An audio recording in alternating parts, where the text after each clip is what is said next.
ಪಶ್ಚಿಮ ಘಟ್ಟಕ್ಕೆ ಅಭಿವೃದ್ಧಿ ಹೆಸರಲ್ಲಿ ಕಂಟಕ ಕಾದಿದೆಯಾ ಅನ್ನುವಂಥ ಒಂದು ಪ್ರಶ್ನೆ ಹುಟ್ಟುಕೊಂಡಿದೆ.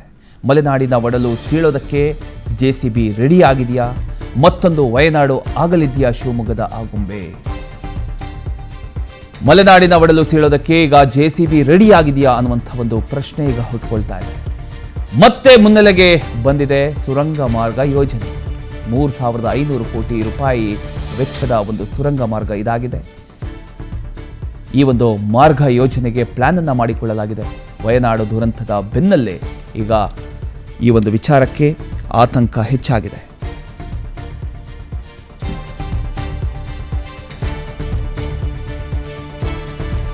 ಆಗುಂಬೆ ಅಂದ್ರೆ ಕೇವಲ ಒಂದು ಘಾಟ್ ರಸ್ತೆ ಅಲ್ಲ ಅದು. ಆಗುಂಬೆಯನ್ನು ನೀವು ಗಮನಿಸ್ತಾ ಇದ್ದೀರಿ, ಎಷ್ಟು ಅದ್ಭುತವಾಗಿದೆ ನೋಡಿ. ಅದು ಪಶ್ಚಿಮ ಘಟ್ಟದ ಜೀವನಾಡಿ. ಅಪರೂಪದ ಜೀವ ವೈವಿಧ್ಯ, ದಟ್ಟ ಅರಣ್ಯ, ಮಳೆ, ಗುಡ್ಡಗಳು, ಪರಿಸರ ಸಮತೋಲನದ ಸಂಕೇತ ಅದು. ಇಂತಹ ಪ್ರದೇಶದಲ್ಲಿ ಸುರಂಗ ಮಾರ್ಗ ನಿರ್ಮಿಸತಕ್ಕಂಥ ಯೋಜನೆ ಮತ್ತೆ ಚರ್ಚೆಗೆ ಬಂದಿರತಕ್ಕಂಥದ್ದು ಪರ ವಿರೋಧದ ವಾದಗಳನ್ನು ಈಗ ತೀವ್ರಗೊಳಿಸಿದೆ. ಆಗುಂಬೆ ಸುರಂಗ ಯೋಜನೆ ಬಗ್ಗೆ ಈಗ ಪರ ವಿರೋಧ ಚರ್ಚೆ ಭುಗಿಲೆದಿದೆ. ವಾಹನ ದಟ್ಟಣೆ ನೆಪದಲ್ಲಿ ಸೂಕ್ಷ್ಮ ಭೂಪ್ರದೇಶದಲ್ಲಿ ಸುರಂಗ ಮಾರ್ಗ ಬೇಕಾ? ಸುರಂಗ ಯೋಜನೆ ಕೈ ಬಿಡುವಂತೆ ರೈತ ಸಂಘದಿಂದ ಈಗ ಪಟ್ಟು ಹಿಡಿಯಲಾಗಿದೆ. ಯೋಜನೆಯ ಪರ ನಿಂತಿದ್ದಾರೆ ಸಂಸದ BY ರಾಘವೇಂದ್ರ ಅವರು. ಯೋಜನೆ ಕುರಿತು ಬರೋ ಶುಕ್ರವಾರ ತಾಂತ್ರಿಕ ಪರಿಣಿತರ ಜೊತೆ ಸಭೆಯನ್ನ ಮಾಡ್ತೇನೆ ಅಂತ ಕೂಡ ರಾಘವೇಂದ್ರ ಅವರು ಹೇಳಿದ್ದಾರೆ. ಕೇಳಿಸ್ತಾರೆ. ಅಭಿವೃದ್ಧಿ ಕಾರ್ಯಗಳು ಆಗಕ್ಕೆ ಅನುಕೂಲ ಆಗುತ್ತೆ. ಇದು ಒಂದು. ಎರಡನೇದು, ಆಗುಂಬೆ ಟನಲ್ ವಿಚಾರದಲ್ಲಿ ನಾಳೆ ಶುಕ್ರವಾರ ಸಂಜೆ ನಾನು ಪಾರ್ಲಿಮೆಂಟಿಂದ ಬೆಂಗಳೂರು ಬರ್ತೀನಿ ಅಂತ ಹೇಳಿದ್ದೀನಿ. RO ಆಫೀಸಲ್ಲೇ ಪ್ರೆಸೆಂಟೇಷನ್ ಇಟ್ಕೊಂಡಿದ್ದೀನಿ. ಒಂದು ಟನಲ್ ವಿಚಾರ, ಇನ್ನೊಂದು ಈಗಿರುವಂಥ ರಸ್ತೆ, ಈಗ ಇರುವಂಥದ್ದು 420 ಕೋಟಿ ಸ್ಯಾಂಕ್ಷನ್ ಆಗಿದೆ ಈಗಿರೋ ಆಗುಂಬೆ ಘಾಟನ್ನು, ಅದನ್ನೇ ವೈಡ್ನಿಂಗ್ ಮಾಡಲಿಕ್ಕೆ. ಅದು ಈಗ ವೈಲ್ಡ್ ಲೈಫ್ ಅಂಡರ್ನಲ್ಲಿ ಬರ್ತಾ ಜಾಗ. ವಿಶೇಷವಾಗಿ ನಾಳೆ ಡೆಲ್ಲಿ ಹೋದಾಗ ಸಂಬಂಧಪಟ್ಟಂಥ ಫಾರೆಸ್ಟ್ ಮಿನಿಸ್ಟ್ರಿಗೆ ರಿಕ್ವೆಸ್ಟ್ ಮಾಡಿಕೊಂಡು ನಾವು ವೈಡ್ನಿಂಗ್ ಮಾಡಲಿಕ್ಕೆ ವೈಲ್ಡ್ ಲೈಫ್ ಕ್ಲಿಯರೆನ್ಸ್ ನೀವು ಕೊಡಿಸ್ತೀರಿ ಅಂದರೆ ಅದನ್ನು ಮುಂದುವರಿಲಿಕ್ಕೆ ಈಸಿ ಆಗುತ್ತೆ. ಮತ್ತು ರಿಸ್ಕಿ ವರ್ಕ್ ಅದು. ಈಗ ಬಂದಿರೋವಂಥ RO ನಮ್ಮ ಕರ್ನಾಟಕ ರಾಜ್ಯದವರೇ ಕೇರಳ ಸ್ಟೇಟು ಕೂಡ ಹ್ಯಾಂಡ್ಲ್ ಮಾಡ್ತಾರೆ. ಅಲ್ಲೇನು ಲ್ಯಾಂಡ್ ಸ್ಲೈಡ್ ತುಂಬ ನಂಬರ್ ಆಫ್ ಇಶ್ಯೂಸ್ ಏನಾಗಿದೆ ತುಂಬ ಎಫೆಕ್ಟಿವ್ ಆಗಿ ಹ್ಯಾಂಡ್ಲ್ ಮಾಡಿದಂಥ ಒಬ್ಬ ಅಧಿಕಾರಿ ಅವರು ನಿನ್ನೆ ಕರೆಸಿದ್ದು ನಾವು. ಸೊ ಹಾಗಾಗಿ ನಾಳೆ ಬರೋ ಶುಕ್ರವಾರ ಕೂತು ಡಿಸಿಷನ್ ತೆಗೆದುಕೊಂಡು, ಒಂದು ಟನಲ್ ಮಾಡಬೇಕು ಅಂದರೆ, ಒಂದು ಘಾಟ್, ಒಂದು ವೆಹಿಕಲ್ ಹತ್ತಬೇಕು ಅಂದರೆ 3 mm ಏನೋ ಒಂದು ಸ್ಲೋಪನ್ನು ಇಟ್ಕೊಂತ ಹೋಗ್ತಾರೆ. ಆ ಸ್ಲೋಪನ್ನು ಟ್ರೈನಿಗೆ ಆದರೆ 1%, ಇದಕ್ಕೇನೋ 3% ಅಂತ ಹೇಳ್ತಾರೆ. ಆ ಸ್ಲೋಪ್ ಸಿಗುತ್ತಾ, ಇದೆಲ್ಲದೂ ಕೂಡ ಹೋಮ್ವರ್ಕ್ ಆಗ್ತಾಯಿದೆ. ಸೊ ನಾಳೆ ಶುಕ್ರವಾರ ಪ್ರೆಸೆಂಟೇಷನ್ ಇದೆ, ಬರೋ ಶುಕ್ರವಾರ. ಅಭಿವೃದ್ಧಿ ಕಾರ್ಯಗಳು ಆಗಕ್ಕೆ ಅನುಕೂಲ ಆಗುತ್ತೆ. ಇದು ಒಂದು. ಎರಡನೇದು, ಆಗುಂಬೆ ಟನಲ್ ವಿಚಾರದಲ್ಲಿ ನಾಳೆ ಶುಕ್ರವಾರ ಸಂಜೆ ನಾನು ಪಾರ್ಲಿಮೆಂಟಿಂದ ಬೆಂಗಳೂರು ಬರ್ತೀನಿ ಅಂತ ಹೇಳಿದ್ದೀನಿ. RO ಆಫೀಸಲ್ಲೇ ಪ್ರೆಸೆಂಟೇಷನ್ ಇಟ್ಕೊಂಡಿದ್ದೀನಿ. ಒಂದು ಟನಲ್ ವಿಚಾರ, ಇನ್ನೊಂದು ಈಗಿರುವಂಥ ರಸ್ತೆ, ಈಗ ಇರುವಂಥದ್ದು 420 ಕೋಟಿ ಸ್ಯಾಂಕ್ಷನ್ ಆಗಿದೆ ಈಗಿರೋ ಆಗುಂಬೆ ಘಾಟನ್ನು, ಅದನ್ನೇ ವೈಡ್ನಿಂಗ್ ಮಾಡಲಿಕ್ಕೆ. ಅದು ಈಗ ವೈಲ್ಡ್ ಲೈಫ್ ಅಂಡರ್ನಲ್ಲಿ ಬರ್ತಾ ಜಾಗ.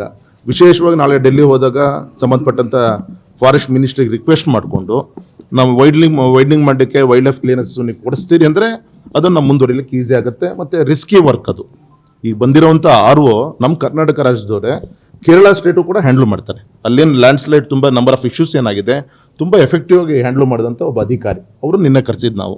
ಸೊ ಹಾಗಾಗಿ ನಾಳೆ ಬರೋ ಶುಕ್ರವಾರ ಕೂತು ಡಿಸಿಷನ್ ತೆಗೆದುಕೊಂಡು, ಒಂದು ಟನಲ್ ಮಾಡಬೇಕು ಅಂದರೆ, ಒಂದು ಘಾಟ್, ಒಂದು ವೆಹಿಕಲ್ ಹತ್ತಬೇಕು ಅಂದರೆ 3 mm ಏನೋ ಒಂದು ಸ್ಲೋಪನ್ನು ಇಟ್ಕೊಂತ ಹೋಗ್ತಾರೆ. ಆ ಸ್ಲೋಪನ್ನು ಟ್ರೈನಿಗೆ ಆದರೆ 1%, ಇದಕ್ಕೇನೋ 3% ಅಂತ ಹೇಳ್ತಾರೆ. ಆ ಸ್ಲೋಪ್ ಸಿಗುತ್ತಾ, ಇದೆಲ್ಲದೂ ಕೂಡ ಹೋಮ್ವರ್ಕ್ ಆಗ್ತಾಯಿದೆ. ಸೊ ನಾಳೆ ಶುಕ್ರವಾರ ಪ್ರೆಸೆಂಟೇಷನ್ ಇದೆ, ಬರೋ ಶುಕ್ರವಾರ. ಇದರ ಬಗ್ಗೆ ಇನ್ನಷ್ಟು ಡೀಟೇಲ್ಸ್ ನೀಡ್ತಾರೆ ನಮ್ಮ ಪ್ರತಿನಿಧಿ ವೀರೇಶ್ ಅವರು. ವೀರೇಶ್, ಈಗ ಆ ಒಂದು ಆಗುಂಬೆ ಅನ್ನೋದು ಅದು ಒಂಥರ ಅದ್ಭುತವಾದಂಥ ಸ್ಥಳ. ಅಲ್ಲೀಗ ಸುರಂಗ ಮಾರ್ಗ ಮಾಡ್ತಿರ್ತಕ್ಕಂಥದ್ದು ಒಂದಿಷ್ಟು ಆಕ್ರೋಶಕ್ಕೂ ಕೂಡ ಕಾರಣ ಆಗಿದೆ. ಸೊ ಈಗ ರಾಘವೇಂದ್ರ ಅವರು ಕೂಡ ಭೇಟಿ ಕೊಟ್ಟಿದ್ದಾರೆ, ಅವರು ಕೂಡ ಮಾತನಾಡಿದರು. ಸೊ ಏನು ಹೇಳ್ತಾ ಇದ್ದಾರೆ, ಈಗ ಏನಾಗ್ಬೋದು ಮುಂದಿನ ಕತೆ ಅಂತ?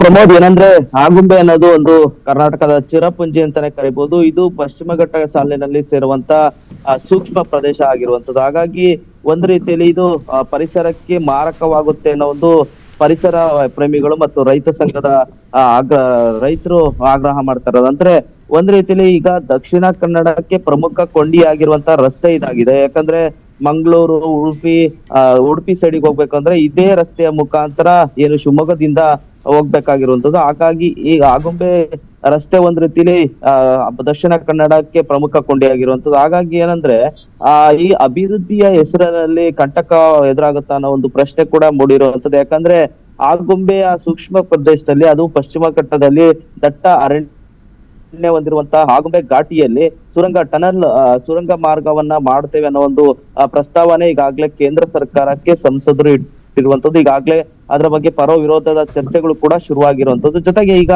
420 ಕೋಟಿ ಅಂದ್ರೆ ಈಗಿರುವ ರಸ್ತೆಗೆ ಅಗಲೀಕರಣಕ್ಕಾಗಿ ಈಗಾಗಲೇ 420 ಕೋಟಿ ಕೇಂದ್ರದಿಂದ ಬಿಡುಗಡೆ ಆಗಿದೆ. ಜೊತೆಗೆ ಒಂದ್ ಕಡೆ 420 ಕೋಟಿ ಬಂದಿರುವಂತದ್ದು. ಜೊತೆಗೆ 3,500 ಸುರಂಗ ಮಾರ್ಗ ಯೋಜನೆಗಾಗಿ 3,500 ಕೋಟಿಯ ಅನುದಾನದಲ್ಲಿ ಒಂದ್ ರೀತಿಯಲ್ಲಿ ಪ್ರಸ್ತಾವನೆ ಕೂಡ ಈಗಾಗಲೇ ಇಟ್ಟಿರುವಂತದ್ದು. ಜೊತೆಗೆ ಅದಕ್ಕೆ ಈಗಾಗಲೇ ಪರ ವಿರೋಧ ಚರ್ಚೆ ಕೂಡ ಆಗ್ತಾ ಇರೋದು. ಅಂದ್ರೆ ಒಂದ್ ರೀತಿಯಲ್ಲಿ ಹೇಳೋದಾದ್ರೆ ಈ ಸೂಕ್ಷ್ಮ ಪ್ರದೇಶದಲ್ಲಿ ಪರಿಸರಕ್ಕೆ ಮಾರಕವಾಗಿರುವಂತಹ ಟನಲ್ ಯೋಜನೆ ಬೇಕಾ ಬೇಡವಾ ಅನ್ನೋ ಒಂದು ಪ್ರಶ್ನೆ ಈಗ ಎದ್ದಿರುವಂತದ್ದು. ಅದರಲ್ಲೂ ಕೂಡ ಪರಿಸರವಾದಿಗಳು ಅಂದ್ರೆ ಪರಿಸರ ಪ್ರೇಮಿಗಳು, ಪರಿಸರವಾದಿಗಳು ಯಾವುದೇ ಕಾರಣಕ್ಕೂ ಸುರಂಗ ಮಾರ್ಗ ಮಾಡೋದು ಬೇಡ. ಯಾಕಂದ್ರೆ ಈಗಾಗ್ಲೇ ಅಲ್ಲಲ್ಲೇ ಪ್ರಕೃತಿ ವಿಕೋಪಗಳು ಎದುರಾಗ್ತಿರುವಂತದ್ದು. ವಯನಾಡಲ್ಲಿ ನೋಡ್ತಾ ಇರ್ಬೋದು, ಅಭಿವೃದ್ಧಿ ಕಾರ್ಯದ ಹೆಸರಿನಲ್ಲಿ ಯಾವ ರೀತಿ ಭೂಕುಸಿತ ಉಂಟಾತು ಅನ್ನೋದು ಕೂಡ ನಾವು ನೋಡ್ಬೋದಾಗಿದೆ. ಅಂದ್ರೆ 2019ರಲ್ಲಿ ಚಿಕ್ಕಮಂಗ್ಳೂರು ಭಾಗದಲ್ಲೂ ಕೂಡ ಸಾಕಷ್ಟು ಗುಡ್ಡಗಳು ಕುಸಿತಿತ್ತು. ಜೊತೆಗೆ ಈ ರೀತಿ ಅಂದ್ರೆ ಅಭಿವೃದ್ಧಿಗಳ ಕಾರ್ಯಗಳು ಹೆಚ್ಚಾಗ್ತಾ ಹೋದ್ರೆ ಸೂಕ್ಷ್ಮ ಪ್ರದೇಶಗಳು ಒಂದ್ ರೀತಿಲಿ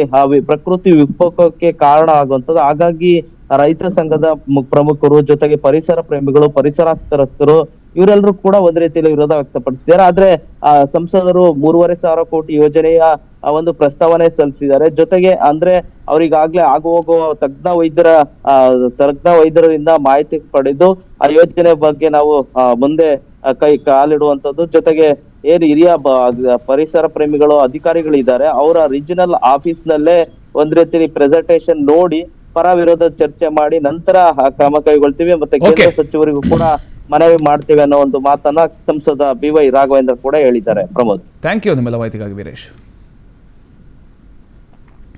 ಯಾರು ಇವತ್ತು ಏನು ಪ್ರಕೃತಿಯ ಪ್ರಜ್ಞೆ ಇದ್ದವರು ಯಾರೂ ಕೂಡ ಇವತ್ತು ಅದನ್ನ ಮಾಡಲಿಕ್ಕೆ ಸಾಧ್ಯ ಇಲ್ಲ.